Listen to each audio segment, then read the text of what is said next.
கர்த்தர் அதிசயங்களை செய்கிறார் ஊழியங்கள் வழங்கும் ஜீவ வார்த்தை. இயேசுப்பா நல்லவர், அவர் பெரியவர், தகப்பனுடைய இருதயம் உள்ளவர், தாயுடைய உள்ளம் படைத்தவர், தகப்பனை போல் நேசிப்பார், தகப்பனை போல் கண்டிப்பார். நல்ல ஆண்டவர், பட்சிக்கிற அக்னியாகவும் இருக்கிறார், மன உருக்கமுள்ளவராக இருக்கிறார். அவரை நாம் ஏற்றுக்கொண்டிருப்பது, அவரை ஆராதிப்பது, அவருடைய ஆலோசனைகளை வேதத்தின் மூலம் கேட்பது நமக்கு கிடைக்கப்பெற்ற ஒரு பெரிய பாக்கியம். இந்த நாளிலும் ஆண்டவர் உங்கள் வாழ்க்கையில் எல்லா நன்மைகளையும் தந்து உங்களை ஆசீர்வதிப்பதற்கு நிச்சயம் அவர் கிரியை செய்வார். அவருடைய அற்புதங்களை நீங்கள் ருசிக்க போகிறீங்க, சாட்சியாக மாற போகிறீங்க. இந்த நாள் ஜீவார்த்தைக்கான வசனம் சங்கீதம் 26:12. என் கால் செமையான இடத்தில் நிற்கிறது, சபைகளிலே நான் கர்த்தரை துதிப்பேன். சபைகளிலே கர்த்தரை துதிப்பேன். சபைகளில், சபை என்றால் என்ன? அப்போஸ்தலர் 2:47 சொல்லுகிறது, ரட்சிக்கப்படுகிறவர்களை ஆண்டுதினமும் கர்த்தர் சபையிலே சேர்த்து கொண்டே வந்தார். ரட்சிக்கப்படுகிறவர்கள் கூடுகிற ஒரு இடம்தான் சபை. அதுதான் கர்த்தருடைய சபை. நாம் எங்கே கர்த்தரை துதிக்க வேண்டுமா? எந்த இடத்தில் மகிமைப்படுத்த வேண்டுமா? சபை நடுவில். சபை நடுவில் கர்த்தரை துதிக்கிறீங்களா? சபை நடுவில் சாட்சி சொல்கிறீங்களா? சபை நடுவில் இயேசுப்பா நல்லவர்னு சொல்கிறீங்களா?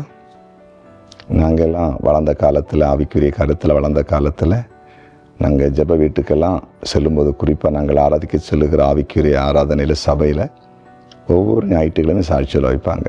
ஏன்னா மக்கள் கொஞ்சம் தான் இருப்பாங்க, ஒரு 50 பேர், 75 பேர், 100 பேர் இருப்பாங்க. ஆனால் அதில் என்ன விஷயம்னா, அந்த ஒவ்வொரு வாரமும் சாட்சிகள் வைப்பாங்க, எழுதுன்னு சொல்லுவாங்க. முக்கியமாக நிறைய பேர் சொல்லுவாங்க, அந்த வாரத்தில் நடந்த நன்மையை சொல்லுவாங்க. அந்த சாட்சியை சொல்ல சொல்ல சொல்ல அவங்கள ஆண்டவருக்குள்ளே இன்னும் அது நடத்தி கொண்டு போகிறதுக்கு ஏதுவாக தான் இருந்திருக்கிறது. இன்றைக்கி அப்படி கிடையாது. சபை நடுவில் இன்றைக்கி மக்களுக்கு கர்த்தர் நன்மையை சொல்கிறதுக்கே வெக்கம், துதிக்கிறதுக்கு வெக்கம். 4 பேர் இருக்க இடத்துல ஆண்டவர் நன்மையை சொல்கிறதுக்கு வெக்கம். என்ன செய்தாலும் என்ன செய்தார், ஆண்டவர் என்ன பண்ணார் பாருங்கள். எத்தனையோ வருஷம் விசுவாசியாக இருப்பாங்க, என்ன கிடைத்தது உனக்கு சர்ச்சுக்கு போய் கூடன்னு கேட்டால் சொல்ல தெரிய மாட்டேங்குது.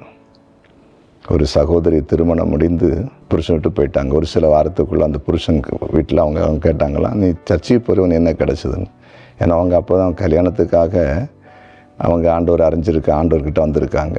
இவங்களுக்கு சொல்லிக் கொடுக்க தெரியலை. நம்ம அவர்கிட்ட போய் ரட்சிக்கப்பட்டோம், பரலோகராஜ்யம் எனக்கு கிடைக்குது, இல்லை எங்களுக்கு சுகம் கிடைச்சிது, சமாதானம் கிடைச்சிது, நாங்கள் இப்படிப்பட்ட வழிகண்டெல்லாம் வெளியே வந்தோம் சொல்ல தெரியலைல்ல. அப்போ என்ன இவங்க ஆண்டவர் அறிஞ்சிருக்காங்க, என்ன ஏற்றுக்கொண்டு இருக்காங்க. இன்னும் அப்படி தான் நிறைய கிறிஸ்தவங்க இருக்கிறாங்க.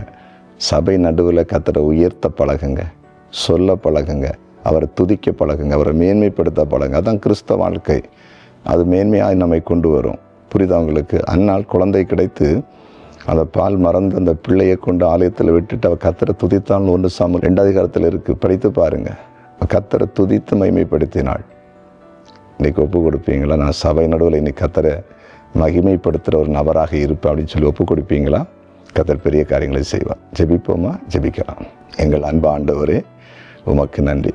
சபை நடுவில் சங்கீதக்காரன் உம்மை துதிப்பேன்னு சொல்கிறாரு. இன்றைக்கு உம்முடைய வார்த்தையை கேட்டுக்கொண்டிருக்கிற அனைவருமே ஆண்டவரே, ஜனக்கூட்டத்தின் நடுவில் திரளான மக்கள் மத்தியிலே தாங்கள் ஆராதிக்க சபையிலே உம்மை துதிக்கவும் ஆராதிக்கவும், உம்முடைய சாட்சிகளை, நீர் நன்மைகளை பகிர்ந்து கொள்ளவும் கிருபைத்தாரும். அதே போல் படிக்கிற இடத்துல, வேலை செய்கிற இடத்துல, பல இடங்களில் உம்மை குறித்த அந்த சாட்சியை, நீர் செய்திருக்க நன்மையை மற்றவங்களுக்கு சொல்லுகிற பிள்ளைங்களாக இருக்கட்டும், அதிசயங்களை காணட்டும். வியாதிப்பட்டோலை இப்போ சுகமாக்குங்கப்பா. திருமண நாளை காண்கிற ஒவ்வொரு குடும்பத்தையும் ஆசீர்வதிக்கிறேன், ஆசீர்வாதமாக இருக்கட்டும். இன்றைய பிறந்த நாளை காண்கிற ஒவ்வொருவரையும் ஆசீர்வதிக்கிறேன், ஆசீர்வாதமாக இருக்கட்டும். குறிப்பாக ஒவ்வொருடைய கையின் பிரயாசத்தையும் ஆசீர்வதிங்க. பெரிய காரியங்களை காணப்படும். இயேசுவின் நாமத்தில் பிதாவே, ஆமென்.